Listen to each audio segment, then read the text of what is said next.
Dis hy, en hier is by nog 'n episode van Uit Die Koekblik. Now we're going to move straight away to the English because we're sitting here with a Welsh guy today, absolute legend of the game, and in the name of Peter Rogers. Peter, welcome to Uit Die Koekblik. Thank you, Cookie. Thanks, man. Thank you very much. Peter, what an honor. Just catching you up just before you're leaving back to go to Wales. Yeah. Bringing your wife over for a vacation. Yeah. Thank you for your time. This is just amazing.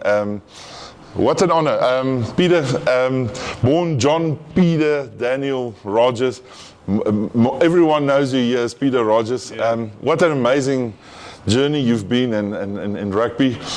Give us a bit from where it started, where you were born and... Yeah, so I won't say too much about where I was born because I was born in England, but obviously I'm not English. I started my rugby career in Wales, played not a bad level, but then quickly came to visit South Africa, just a visit, and went for a drink in a bar in a small rugby club called Pirates, and but I've got to say thanks for inviting me here for a start. Oh, pleasure, absolute.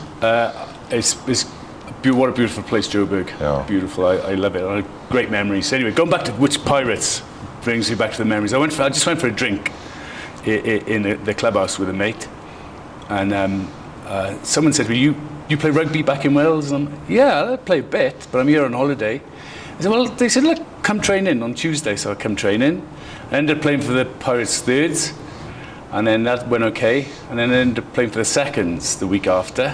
And played for the seconds a few more, and I stayed. And I changed my flight, and I stayed in Joburg for a bit longer, and eventually started. And I realised that like first team club rugby in Johannesburg was quite heavy stuff. It was proper rugby, and I was a hooker. I was playing hooker, and I just the only reason I got into the first team is because at Pirates, the first team hooker had gone up to Transvaal. I think he was on the bench.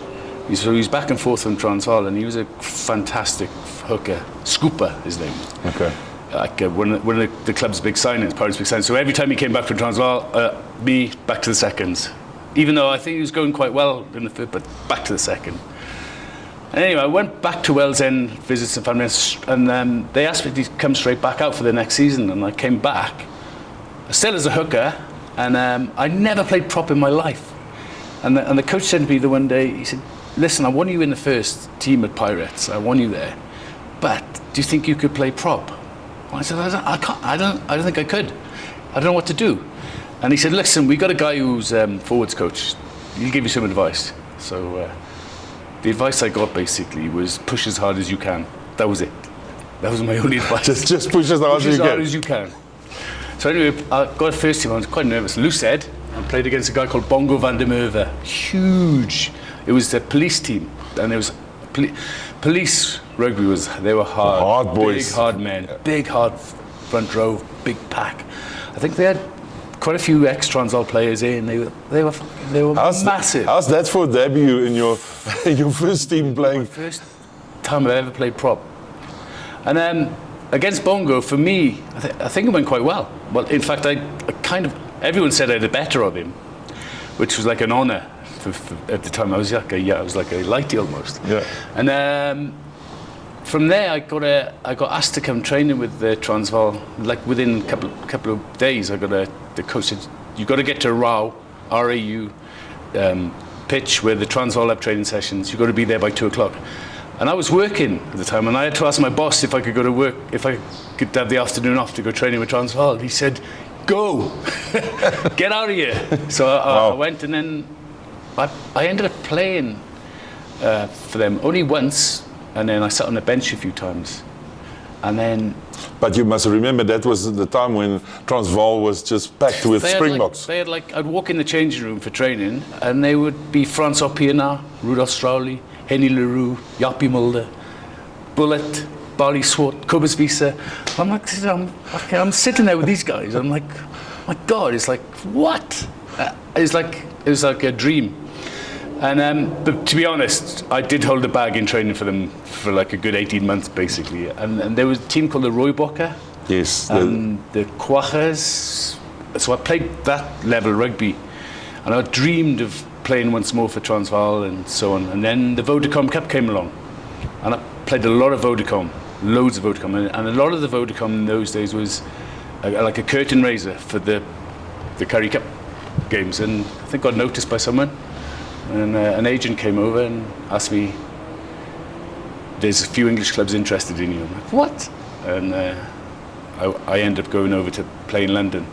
Okay, but the Pirates years was profound because it's such a beautiful club, and I think it just builds that family for what you wanted there, Peter. The Pirates for me is my formative. Without the Pirates, I would never become an international rugby player, because one, I would never have switched to prop.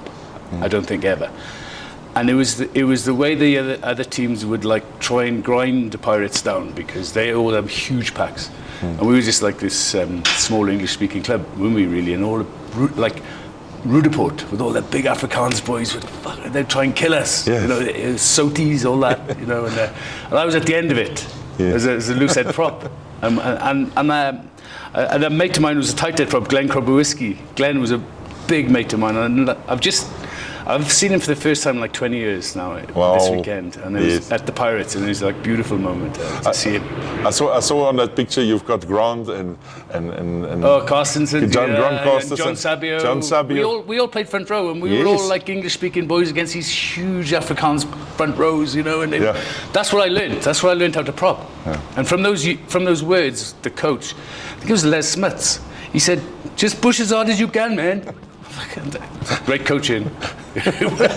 Now, Peter, for me I was playing for Pirates at on a 21 level at that stage when and I didn't know that you were a hooker at that stage. So I was training on the B fields.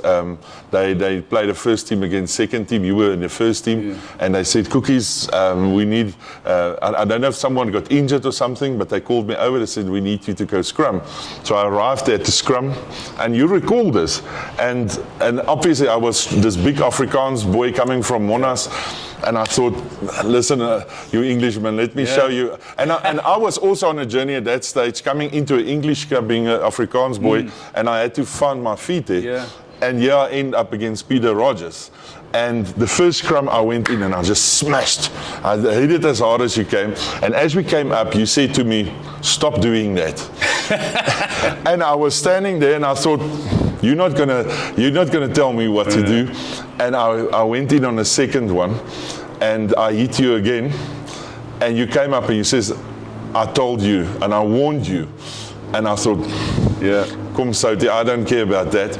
And we ended up the third scrum, and it was a profound moment in my rugby career, because the moment we hit, you just went whoop, and you smashed me, and it was the first time I saw my butt from the back.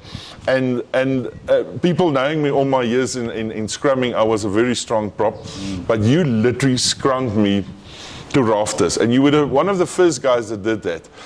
And that was, for me, it was such a profound moment, because you showed me where do I rank in this thing, and it was for me it was. But then you stopped, and I stopped as well. Yeah, no, it's, you know, I mean, I could do that then because I was like 125 kilos, so you know, I could do it. And but like you said, you remember that, and for me, you know, the beauty of South African front row is that it's such a big thing to be known as a scrummager here, and to learn, and you remember those things, and it's, for me, it's to listen to hear that, it's like beautiful, because we put such a pride in scrummaging here, and you can see it, how the Springboks are now even, and it was the same 27 years ago. That I remember, even not just training with the Pirates, but when I used to go up train with the Transvaal, and we would have like what they call copper stamp.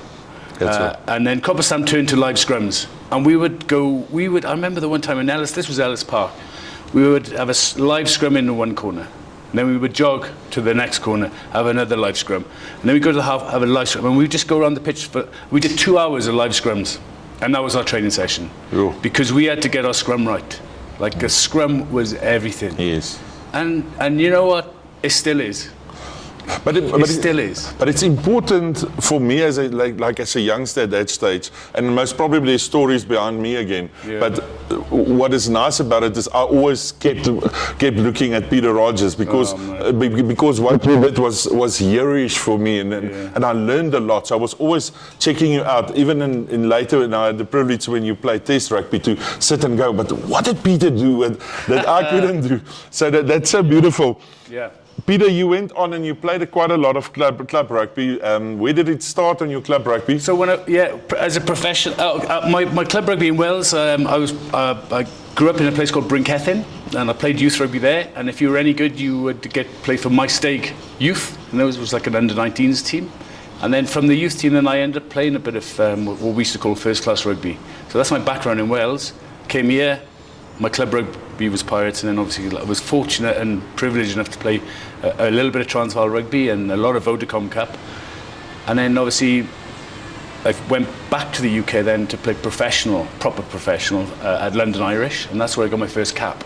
And it wasn't even 12 months after I left South Africa that, I had my first cap for Wales in the Six Nations. Well, actually, it was the Five Nations there. Yeah, it was in the Five Nations, And then, which was a huge moment for me, and then we beat England at Wembley in '99. Why did you guys play at Wembley then? Right, the reason the Millennium Stadium as it is, well, it's called Principality now, but we know it as the Millennium because that's when it opened for the '99 World Cup, and it was the Millennium Stadium, and they were just building it. They hadn't even finished building it. Okay, so we had to play those Five Nations. Our home ground was Wembley, which is like England football team. Correct. That's where they had the FA Cup in it. It was like that was the Welsh home game, and we played England there. That's your Test debut was against. My your first one was in France. In Yes. Paris. But my second one was against England, and they were heavy favourites to win the Grand Slam, and unfortunately we stopped them. And we still celebrate that game in Wales. With there was a very famous try by our centre Scott Gibbs. He scored a last-minute try, and we won. We beat the English in London. Wow! And we still celebrate. But the '99 Wales side was superior. From that moment where we beat the French in Paris, we started building towards the World Cup then. And for me, was one of my most outstanding games, obviously, when the Millennium Stadium was ready to host the game in preparation for the World Cup. The first game to open the stadium, who would it be? The Springboks. Whoa! The bloody Springboks. It's like I remember I knew because I had been doing okay in the Six Nations. I knew that I maybe start the game. And I can't believe it when it was mentioned that we're playing the Boks in this opening game. And for me, like to run out against them, and they were the world champions at the time even, and it was a dream. And Wales at that point, in all I think it's 100 years of trying, 100 years of rugby history, we'd never beaten the Springboks. Ever. And what happened that day? We beat them. You guys beat them. Yeah. And then for me as well, the scrums went really well. Kobus Versace was up against, and then hard tight head, but technical, very technical. But I think we had the upper hand, if I remember right.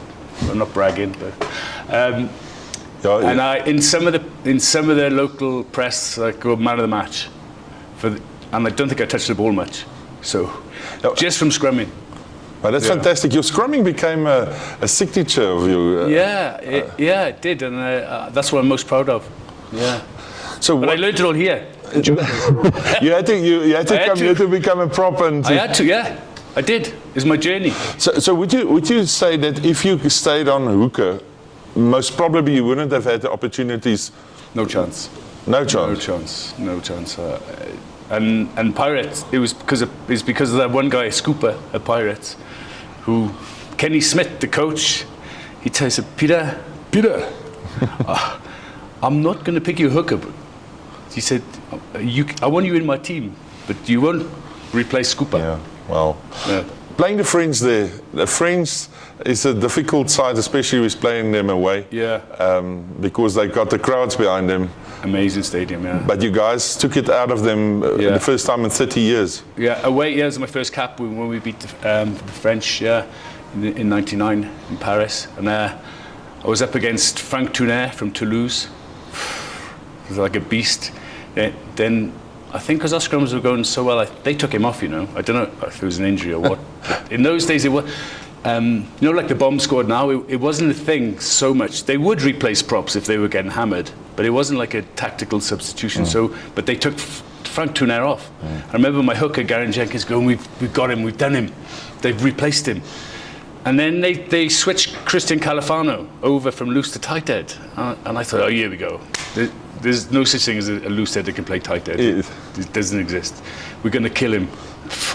He's one of the best tight heads I ever played against. Oh, really? He was good. Wow. He was strong. Very strong. Yeah, very, very technical. But he was hard work. Yeah. Even I would say, we went on then to play Argentina in Buenos Aires, who were the dominant scrummaging force at the time, and we had the better of them. And I found Califano a much harder tight head than even some of the Argentine tight heads. And Argentina just had strong boys. Yeah. Some of the guys you scrummed against now, I would be talking about the hard boys. Were you privileged? What other teams did you play against the internationals? Well, and how strong was some of them? Yeah, so I remember one of the toughest from a technical point of view, and they weren't even the strongest. We played Australia in the '99 quarter-final, and we were expected to bulldoze them up front, but somehow they worked us out, and we didn't really dominate them as much. And I'm not saying they were cheating, but they found some awkward angles, if I could say. And in those days, the referees weren't so knowledgeable. I don't think they were even professional referees. Now, the referee knows when a tight head's going in. I mean, what's all that about? Yes. They say you're boring in and yeah, and today, I mean, that was one of the things. As a tight head, I remember if you're getting a lot of up front, you have to switch a little bit, giving you less shoulder on the loose head. Yeah, and then, do you know what? Even the good tight heads now, they do that, but they disguise it, I think. Yeah, they definitely. This is the only way to get up, really. Yeah. It's physics, isn't it? It's physics. It's all about physics. It's all about the less I give to you, the more I've got a chance over you. You went to Roma, Newport, Cardiff. Yes, you played quite a few. Yeah, I had a few clubs. So after what happened with London Irish, I really wanted to stay in London, but my contract was coming to an end, and things were going really well with my Welsh international career. But we had this coach, Sir Graham Henry, as he's called now, and he had this idea that all the Welsh internationals playing overseas and in England should all come back and play in South Wales, for the clubs.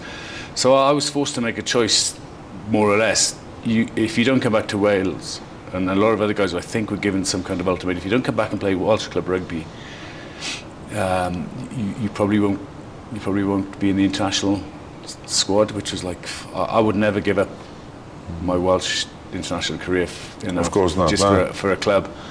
And they more or less decided where you'd go. They mapped through all these like Oaks overseas and in England. Right, you're going to Newport, you're going to Cardiff, you're going to Llanelli, all that. So we were kind of told where to go, and I went back, and I didn't quite fit in Newport, to be honest. Even though I signed at the same time as Gary Teichmann. Gary and I signed at the same time for Newport, and with a few other South Africans, Andy Marinos, Franco Smith was there. We had quite a few, and I thought this is going to be great, you know, but I didn't fit in, didn't work out for me, and then I signed for Cardiff, transferred to Cardiff, and then did you finish your career there? I finished my career, UK career. Then I ended up in Roma, just to try and prolong the career. Peter, how many tests did you then eventually play? 18 test matches. Yeah, I played in every game of the World Cup in '99, and played against the Box twice. Obviously, the first time I was honoured to beat them, and my story really goes as well against the Box, Springboks, is that I've never really lost to the Springboks, because the second time I played them, I went off just after half time, and we were leading. So I've never lost. You that's a way of thinking. That's a way of thinking of it. Yeah. World Cup. How was the World Cup? How did you experience the whole? It was an amazing for me as well. It was in our home city, so it was it was a Wales World Cup, and the final was in Cardiff, where I lived at the time. And look, it's 26 years ago now, but a lot of people. Right, I'm going to tell you this story as quick as I can. So we'd won our first 10 games that I played for Wales, and leading up to the World Cup in '99, we got through the stages. We made the quarter-final, and we played Australia, and it was like a close game. It was like 10-9 up until about 20 minutes to go, and they had a dodgy try, and I'll say it, they were offside. There was no like VR technology like there is now. No, I don't think even the linesman could give offside. They were offside almost every breakdown. And at the time, we had the world's greatest goal kicker, Neil Jenkins, the highest point scorer, and he would have knocked over a few penalties from these offsides that they were doing, and so much. And I think we were almost a better team up front. We were definitely. It's just that Aussies had a few good backs, they beat us. Okay, but if we got past them. They played the Springboks in the semi, yes. okay, and if I think we had played the Springboks, we had the upper hand from dominating them so much in the game we'd only played a few months before.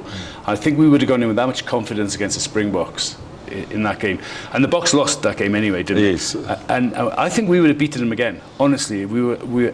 I know this sounds weird. This in 2025 to say the Welsh team would dominate in a Springbok pack, but we would have done it. We did it then, and we would have. I think it again, and that would have led to our best goal kick in 10 to possibly win us that game, okay, and get us to the final. And in the final, France had beaten the All Blacks. Correct. Okay? Yes. So France were in the final, and the other side of the draw, and we battered France twice that season. So we could have played France in the final at home. We could have won that World Cup, man. It was there, there for the taking. Yeah. Didn't happen, and I would have been Sir Peter Rogers now as well. I'm not. Because I think everyone who played for England in 2003, when they were most of them Sirs and also now we could have Peter, but anyway, for some other reason, from there where you guys broke the voodoo, if you can call it, of losing to the Boks, the Welsh have always from there onwards, they've won a few games, quite a few, but they've also been in 99% of the games. They're sitting now obviously with a very young side, but they've always been, and every time we find them in a World Cup, they're very hard to beat. Yeah, they do well in the World Cups. Yeah, they weren't expected to in the last one, and you're right. You know, we from like the early 2000s, the Welsh team just went on and won loads of Grand Slams, but unfortunately, whatever you want to call it, we're in a transition phase, or some people say we haven't got the right structures in place to bring good players through. And we're the only team, I think, in the UK, if I'm right, I think I'm right in saying this, is that we don't rely on foreigners so much. Like some people call Scotland like the South African C team. Correct. And like Ireland, the South African B team, and that's what they say. And we don't really, I don't think we've got any South Africans, have we? Wales? No. And look what they bring to the UK teams. So maybe that's something for the future. We should come and get a load of South Africans. I don't, do you know what I mean? But yeah, we are a transition phase, and you know, we haven't got a huge dominant scrummaging pack, and we're not blessed. They say we're not blessed with young lads, but we got like areas called the valleys, and there I am convinced there are boys in those valleys who can come and be big hard front row, which is what we need to. You need the basics to start any international team. So how am I going to get them there? How are they going to pull them through? It's a lot of hard work and resources. It's not like in South Africa. You breed them. Loose heads and tight heads, isn't it? Like a good loose head is like two a penny over here, isn't it? It's like they're everywhere, and that's where you're blessed. Yes. Blessed. This country's blessed, and you look at the front rowers here. You lose one whole generation of front rowers, and then you replace it with another three. Yeah. It's like incredible. Yeah. When you played against the Box, did you guys have a lot of engagement afterwards? Because I obviously knew you from here. Yeah, well, I knew a lot of the guys. You know, like I remember I was speaking to Yapi Mulder after the game, and Kubas Vasahi, and loads of the boys I remember. And then the second time, Willie May, I played against Willie May, and like Willie, like some big banter. Yes, but Willie was a heavy, hard boy. Yeah, we had banter during the game and after. Yeah, and obviously I was fortunate enough then to when I in Wales we had a lot of South African players come play club rugby. I became really good friends with Peter Muller when I was at Cardiff. Yeah, Peter and I were good friends. It's a shame that I couldn't catch up with him. I think he's in Cape Town now, is he? But I'd love to have seen Pete. And I always remember being laughing at James Dalton. I love James. What a character. In 2007 and 8, you came out of retirement to play a little bit of rugby, semi-professional for your old home club again. Yeah, that was hard. Yeah, hard because it was like, you know, what's this has been like coming to try and play. But I always said I would play a season at one of my home clubs, and I did both my hometown and my home village. But it was hard. People were after me a bit there. Oh, did they come for you? A little bit. But as well, I think as you grow older, I was always saying, I will never retire from rugby. That was when I was a youngster. I said, I'll keep playing. Yeah. But as you get older and older, your recovery, your fitness, it's just everything is becoming slower. And especially, I mean, I as you can tell, I lost a lot of weight as well. Yes. And to play in front row was very light. Like anything like under 100 kilos is no chance. Today you are doing different things.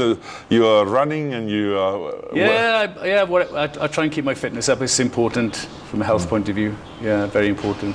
I think the transition that you made here, you brought a lot of experience back to the Welsh side. But I think there must be quite a relation. There's similar things. The Welsh are doing quite a similar thing that South Africans, I think, to a certain extent.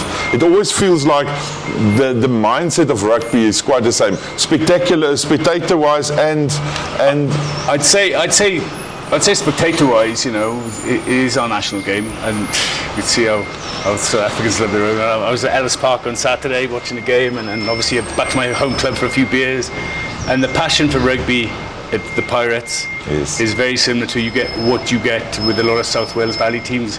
It's almost like the Pirates is like a South Wales clubhouse almost. The Pirates is very like that, and off the field, I agree with you, but I don't know, because I don't know what's going on player and coaching wise in Wales, to be honest with you. I don't think many people do. It's a bit of a smorgasbord. Yeah. just to come back to your whole situation, you had very lucky times at lucky stages. You were telling me as well with there was a bit of a rig at the things going on at the Lions or the Transvaal, and it's almost like you had the luck, the lucky. You had the joker in your hand the whole time. My first bit of luck was when they told me at Pirates we won you in the first team, but you won't be playing hooker. You either loose head or tight head. Try one, and they loose head. Maybe I got lucky by switching. And the second one, then when I played for my first Transvaal cap with the red jersey and Xerox Lions are there, and it was against Eastern Province away, and it was because there was a dispute between a lot of the Transvaal Springboks and the Dr. Louis Late, and it was professionalism in rugby was just starting off. So there was a lot of them didn't. I don't know why they didn't want to play, but they decided not to play one particular game to make a stance, and then they called a load of club players in, and I got my break. That's where I got my first Transvaal cap. And after that, then the Springboks Transvaal players all came back to play, and they kept me on. A few of the guys who played in EP, they kept us on, and I sat on the bench against Free State the next game, and I remember in the change room again, you know, the Francois Pienaar Strowley and Cobus Spisa, all these like legends, and I'm in a change room with them, put it in the same jersey on. I'm flying on the same plane to Free State, Bloemfontein, and with them, and then for the next 12 months, I just basically held the bag in training for people like Francois to smash me.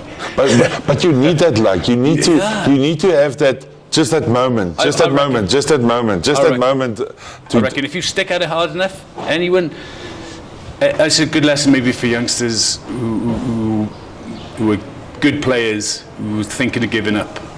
That there will come a little chance somewhere, even if you haven't got a contract and you're not a professional rugby player. Because there's a lot of, and this goes back to Wales even for me, and in South Africa, as I say, there's so many great rugby players out there who may be 24, 25 years old, who haven't quite developed yet, and they're not in a professional setup, and they're not playing professional rugby.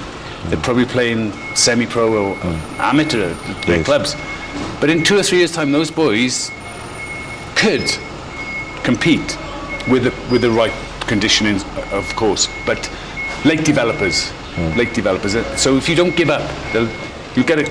There will be one. It might be a minuscule chance, but if you take it, that's beautiful. Because I think looking at a Peter Rogers maybe in 94, 95.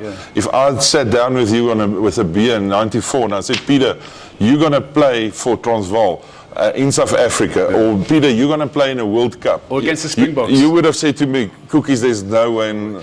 No ways, and everyone in the club would have said the same. There's no ways. I even remember someone saying on the weekend now at the Pirates, he said, because I said, do you think any of the players in the first team would ever, play for Transvaal or the Lions? Yes, the Lions of today. I still call it Transvaal. Yes, but it's for me. And they said, Pete, very little to no chance that some of our first team players can go up to the provincial. But you know what? If a player is good enough, whether it's the Lions or anyone else, if you've got an especially front row who do develop late, yes. If they can scrummage the arse of a professional prop, mate, if I was a coach, I'd sign him. Absolutely. I think that's one of the things what I always say is that I think especially props do think they need to be in a mix. When they're 21, 22, 23, they're in varsity cup, you must go play Springbok. You're not. The wings and the centers and all of them will be there, but you as a prop only develop here from 25, 26 to... And you see it makes a difference. Like the Springbok team now, look at the best props, and they are for me the best props in the world currently playing now. What's their average age? Man? They're old guys. And I think that's where other countries, maybe like Wales, are missing the trick. That there's nothing wrong with being a 30-year-old prop. They're in their prime. They're in their prime. Because the thing is, especially I'm coaching today, and I see a lot of the props. They think it must happen now. What I've learned from your days, where I scrummed against you, I just wanted to use my brutal strength, Afrikaans boy, getting in, millipap, hit you as hard as I can. Where in my later years, I think, and that's one of maybe the 10 things why you were a brilliant prop, was technique. You learned technique, although the coach said just scrum, but it's technique. You like a wine. A prop is like a wine. It has to be mature. You're so right. And you know what, Cookies, we could talk about propping all day. Well, that's me and your show. I always have the wings and the centers. Now I can have props here, so that's brilliant. Peter, it's family man. Wife Stephanie. And 2 kids, Jack and Georgie. 23, 21. And are they rugby fanatics? Well, not so much for my daughter, no. But my son, he's played a little bit. He was in the age groups, but he's had some bad injuries, and he's concentrating on his work career now. But I did say to him, maybe if things go super well, when you're like 26, 27, he was a prop all the way through. I made him play prop more or less. But then when he got to like senior rugby, he switched to 7, so he was an open side flanker, and he's like decent. But I always say to him that there's a prop in you somewhere, and I said, look, if you know, why don't you in a couple of years' time, if things go well at work, and I'd like, take a year out, do what I did, take you to the Pirates.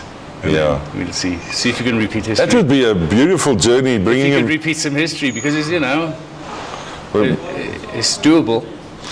Amazing how rugby can take a guy from Wales coming to South Africa, and we just carry on.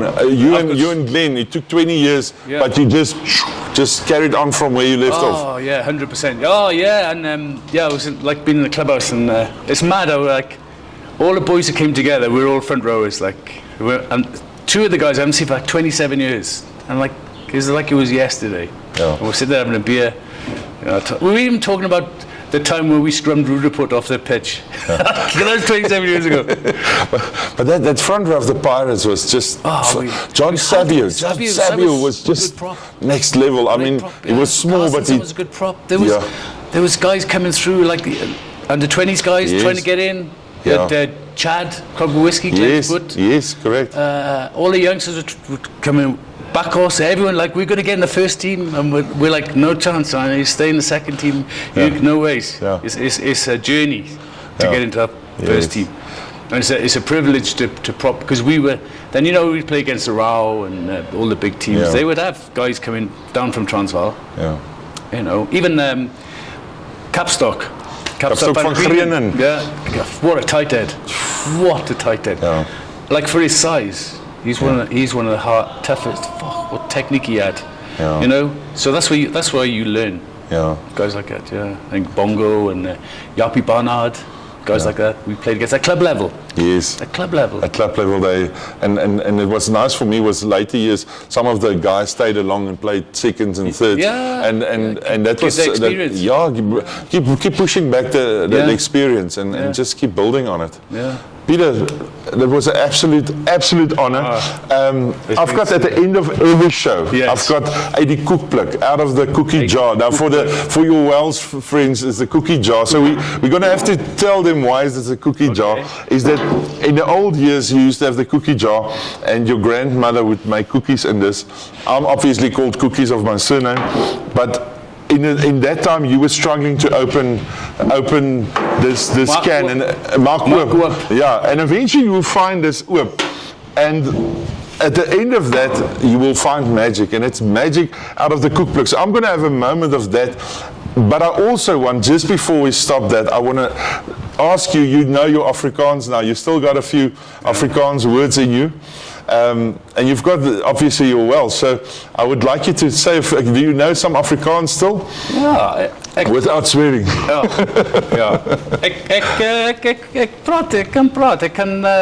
Ik verstaan. Je verstaan een beetje Afrikaans. Die is een lange tijd. Ons praat op een lange tijd. Dat is recht. Is recht. En ik... En het is lekker om hier op je koekblik te wezen. Hoe to say remember? Onthou. Onthou. Ik onthou baie. Ik onthou alles van die plek. Fantastic. So my cookblik moment, my cookie jar moment, my magic that I opened up is obviously meeting up with my hero. That you were one of my heroes that I always had, and it was always a privilege. But it's for me, what I enjoyed about you was you showed me, you hit me, and all that you did was you actually just said, Boykie, relax. You'll be there, rustig. And you know what I liked about it, Peter? You could have destroyed me in the scrums after that, but you didn't. You were kind enough to build me from there, and that helped me a lot to build up my experience as a rugby player. And from there, I was later years when I was more a senior player. I smashed the guys as hard as I could. And so for me, my cookblik moment is the fact that you are absolutely, you defined my scrubbing. You were part of my defining. So I'm honored, and it's an absolute pleasure having you on my cookblik. And thank you for spending the time. You're flying back tonight to Wales with your family. Be safe, and thank you for your time. Baie dankie. And in Welsh we say Diolch yn fawr. Diolch yn fawr. Diolch yn fawr, which means thank you. Thank you very much, Peter. Awesome.